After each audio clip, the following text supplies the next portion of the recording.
Regina. Grey Cup is weeks away. Get your daily update here. You're listening to the Ticats Audio Network.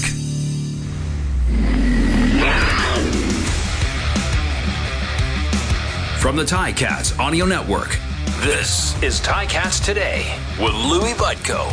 Yes, it is Ticats Today for a Friday, November the 4th, 2022. Louie Butko here with you. Thanks for joining us on the Ticats Audio Network. Happy Friday as we've made it through another week, and we've made it through another full practice week as well, as the Ticats hit the field for day 3, or as they call it, game day, around the practice facility. Their last time hitting the field before traveling to Montreal to take on the Alouettes in that East semifinal game. It is a 1 o'clock kickoff, which means here on the Ticats Audio Network, we'll be on the air at 12 o'clock.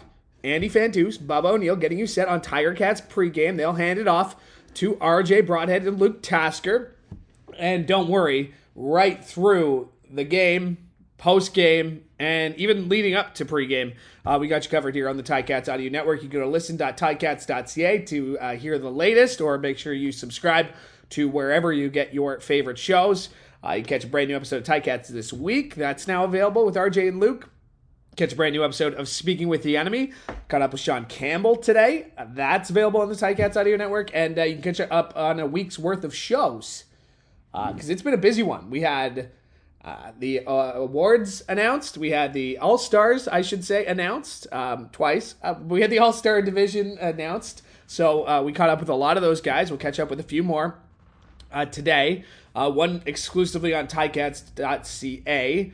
You can catch my interview with Jamal Roll. You can catch Cam Kelly on this show, as we're going to hear from him as he spoke after practice. We'll hear from Coach O, as we always do. And we'll hear from Montreal native Sean Thomas Erlington, who's getting set to play in his first playoff game in Montreal. And he always loves going back to Montreal. And you'll hear why in just a second when we hear from him. And, whoo, man, this is a long intro, because that's how busy this week has been. We'll be joined by the CFL on TSN's Glen Suitor.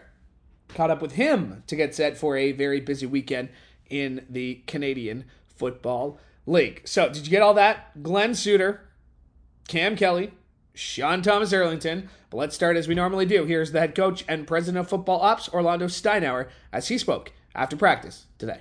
We prayed for fog. I was upset that it left. No, it's good. We were going to be fine either way. And the only thing it does there is it just prevents a little bit of the film. But it cleared up. It was a great day, great practice. It's just the energy of the guys. They just, they're out there competing, chirping one another, having fun, but getting work done. And you can just see the sense of urgency, and it's all just part of the preparation. So that wasn't specific to any position. It was a collective. We're going to put the full complement of people out there, and the health of some of them does have a little bit to do with it, but basically we'll be, like I said the other day, we'll be relatively the same as we were a couple weeks ago. There'll be a couple tweaks, and at the end of the day, you'd love to suit everybody. There's everybody's really deserving to play. They practice, they put in the time, but this is what it is. So we're going to go out there with whoever and expect to win. Just they're going to be prepared. They're going to battle. We've had lots of great battles. Even when I was the defensive coordinator, we had some low-scoring affairs where it was the defense was really dominating the game on both sides. So yeah, he's experienced, and you always prepare for the other coordinator and the other team. But Louie, it's going to be hard for me to ever waver from focusing on ourselves. Don't put a lot of time and stock into that. You just go with it. That's it. You explain it, you prepare them, you show them the outline, what the morning looks like. We reiterate it all throughout the week. And, I think it's a positive to not be waiting around the hotel for X amount of hours. So that's all. It's not a big deal. There's 3 teams not playing this week. So it wouldn't matter if it was 8 in the morning. We'll be ready to go. That is the head coach and president of football ops, Orlando Steinauer, as he spoke after practice today. As always, full scrums available at ticats.ca. That's where you can catch my full scrum with Jamal Roll, who is a CFL East Division All-Star, as is Cam Kelly for the first time in his career. And we caught up with him after practice to talk about that. Thankful. I was happy, just thankful, just giving God all the glory. Just took the time to just reflect on just my journey and just, where I come from, since college and stuff. So, I was definitely happy. I mean, it means a lot, because, these are my brothers, so, I want to see them do well, almost more than I care about, just my accomplishments, so this and then, us being able to be in the playoffs, that's big for us, a lot of us, that's the thing, that's why I love this team, a lot of people, they're happy, with their personal accomplishments or, everybody wants to strive for that, but at the end of the day, we want to win the cup, so honestly, this is all kind of just like background noise right now.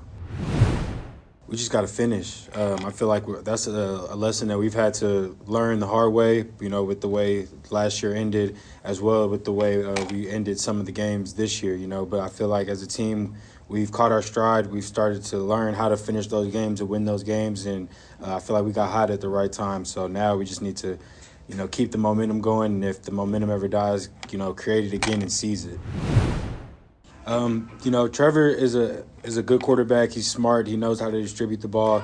They have a lot of playmakers, a lot of speedy guys. And their offensive coordinator, he does a good job of putting them in good positions. They stay out of second and long. So really, we just got to make sure that we stay on our keys and just try and limit the explosions. And that is second-year linebacker Cam Kelly, as we caught up with him after practice today.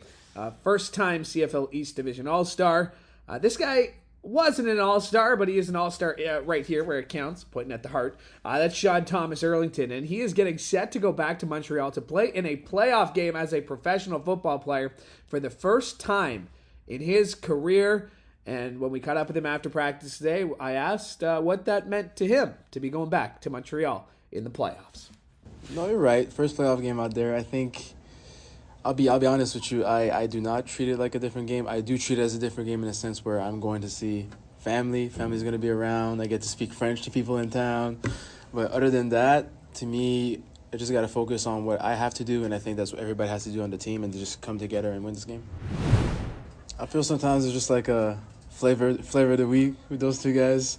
Donnie is more of a – Wes has his moves too, but Wes is more of a downhill guy. And I think with my skill set, I can complement either or. So it's been working pretty well in the past 3-4 weeks. I think the boys take an immense pride into running the ball. I think it's something that's known that when you establish the run in the CFL, you usually, I wouldn't say you usually win the game, but it puts the game in your favor because you opened up the pass much more, and it just makes it a more balanced offense in general. I feel like it's hard to use it now. I think we do got to focus. We're very confident that we can get past these two opponents to get back to the big dance, but we got to focus on this game right here, the game in Montreal. We can't really set our eyes on the Grey Cup right now because truthfully, we have 2 games to win. So it focuses on this Sunday, and then we'll think about the next one and then the next one. This is definitely a team I've been a part of, which we've come across the most adversity, I think, that I've ever played a part of. And just the way we've bounced back in the last third of the season has been amazing. The guys, I'd say through the whole season, character. Nobody, obviously there was a point where people really wanted to win and people were competitive and wanted to get at each other a little bit, but it never got negative. The energy was never negative. I think Coach O is a big part of this, but also as adults, we just came together and we're a team that wants to win. We try to do what's best for our team so that everybody could cherish those moments. And for more on a very busy weekend in the CFL, talking the semifinal, West semifinal, very pleased to be joined by the CFL and TSN's Glen Suitor. And Suits are going to throw it right at you right away. Give me a reason to be optimistic about the Ticats' chances in Montreal. Well, when you look at the last month with the Ticats and the way they've played, the way that Dane Evans has played, the way that Matthew Schultz has come off the bench and played, and that combination as well, the newcomer, I guess. I mean, not really new to the team, but in Wes Hills coming in and being part of that run game. I think when you add all those things up, you could make an argument that the Ticats are the hottest team in the East. I mean, and that's all due respect to Toronto, but I think there are many across the country that actually believe that Hamilton will be able to run the table here and upset Montreal, because Montreal should be favored being at home, and certainly Toronto will be favored. But I would make the argument that they're a pretty hot team right now going into the playoffs. A lot of that has come from the stabilization of the offensive line. Can you put it into perspective what it means to have consistency, particularly at that group with those 5 guys most of the time when it comes to the success of your run game, your pass protection? Why is it important that those 5 guys week in and week out are generally the same? I always, when I'm talking to kids and coaching minor football, I always use the analogy of a chain link fence. So you've got 5 chain links attached together and they move together. And when they move together, you can't break that chain. It moves this way to block off the left side of the formation. It moves back to block off the right side of the formation, but they have to do it together. It's the same as the defensive backfield. It's more space to cover, but their spacing has to be equal and moving together. So if that offensive line, if one of those links breaks, and now the 2 over here are not in sync with the 3 over here, that gap is where the defense can shoot and make a play in the backfield or stop or get to your quarterback or whatever it may be. So it's think of it like that chain link, just moving together, moving forward, moving back, moving side to side. As long as they're together and those gaps are maintained by the offensive line, of course they have to be physical, but that's why they have to be together. That's why the importance of communication and continuity so important in that position group. Yeah, and when the move was made, I know a lot of people were thinking, what's David Beard doing here, or Colin Kelly. David Beard's really been a stabilizing force on that O-line, and to that point, I mean, it really does open up the playbook for a guy like Tommy Condell, who's gonna need it going up against a guy like Noel Thorpe. I mean, this is a great offensive-minded coach in Tommy Condell on the offensive side, and Noel Thorpe, who has seen a lot in this league. How do you see that chess match playing out in this one?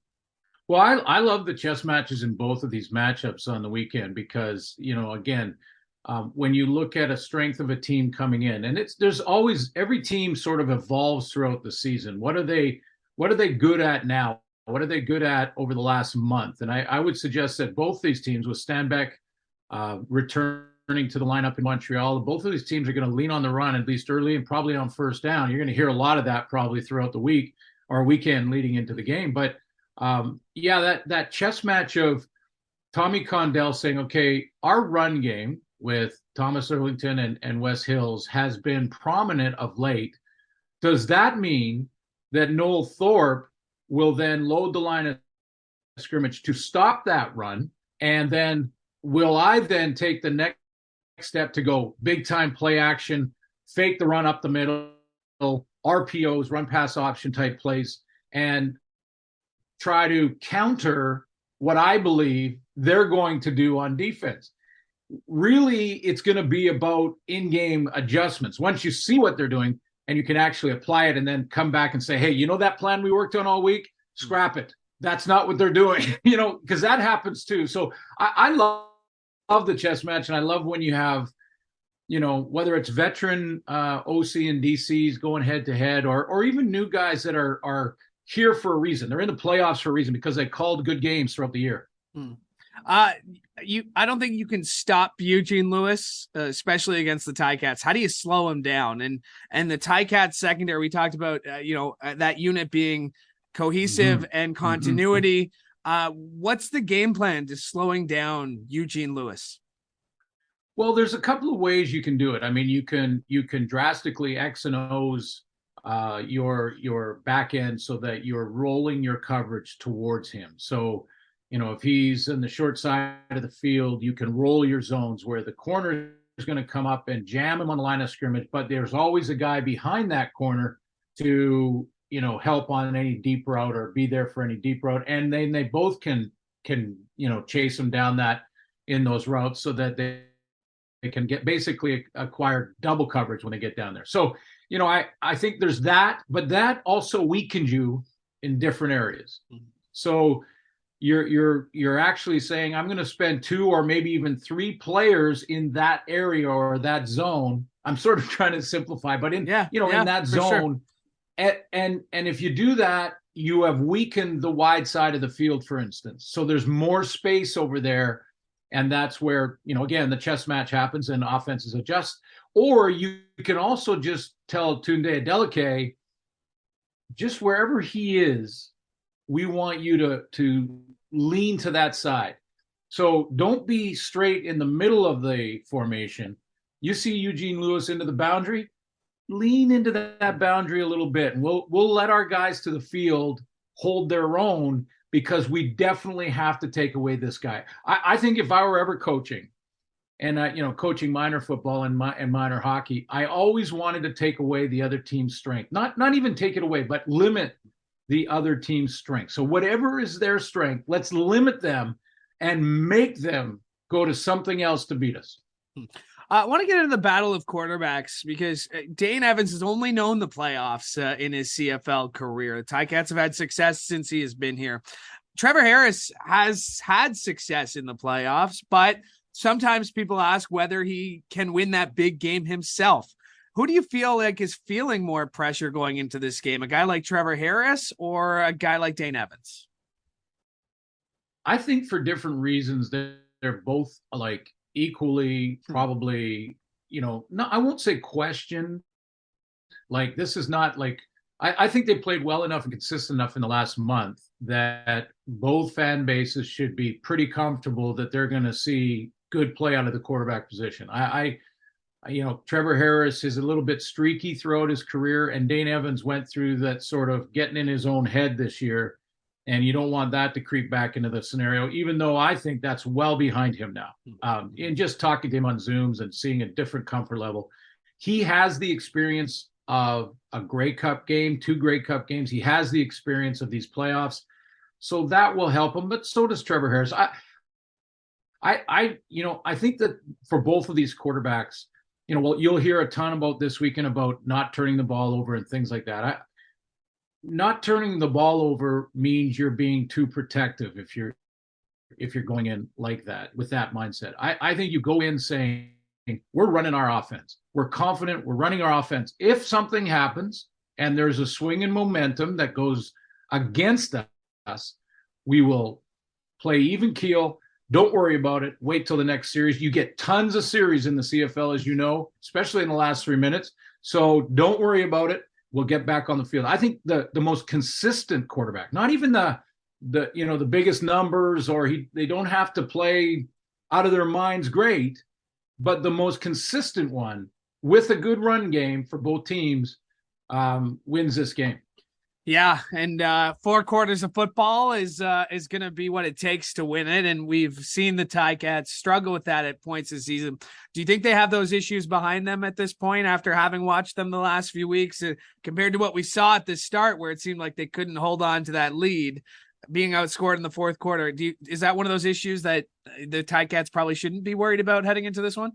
I think they should be confident. Honestly, I think when you go through your tough seasons, and many, including Dane Evans, I'm sure Coach O would tell you the same thing, this has been the most challenging season of their tenure. And when you go through those things and still end up making the playoffs and have this opportunity where all of the records and all the regular season history is now gone, it doesn't matter anymore. You can build, say, we are stronger as a team, stronger individually, which makes us stronger as a team. And we're going to have those challenges galvanize our locker room. I think that's why there are many across the country that are looking at Hamilton as favorites almost. And again, no disrespect to Toronto, who got first in the division and all of that. I think there's 3 good teams there and they're going to battle. But there's many saying, I like Hamilton to run the table. Yeah, I've heard a lot of people say that, this game especially, maybe the winner of the East semifinal probably might go into that game in Toronto as a little bit of a favorite. I want to get your thoughts on the West semifinal, because this one shaping up to be a battle of probably two quarterbacks we'll hopefully be watching in the CFL for a very long time, in Nathan Rourke and Jake Maier. How do you see this one playing out? This one seems like a real honest coin flip. Both teams seem prepared for it.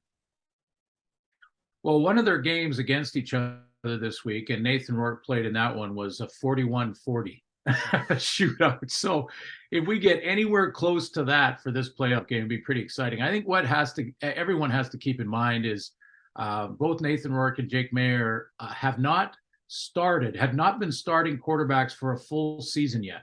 Mm-hmm. I mean, they're both real young quarterbacks. So let's see how they handle the pressure. Let's see how they handle the speed. I'm very confident that they both will. They both show great humility. They are both working very hard to prepare and have all season. So I don't have question that they're not going to play at a high level. It's just when it's your first go at it, you just don't know. I mean, the speed of a playoff game is so different. The intensity level is so different. It happens really quickly. You have to be engaged, keep your feet on the ground, and be ready.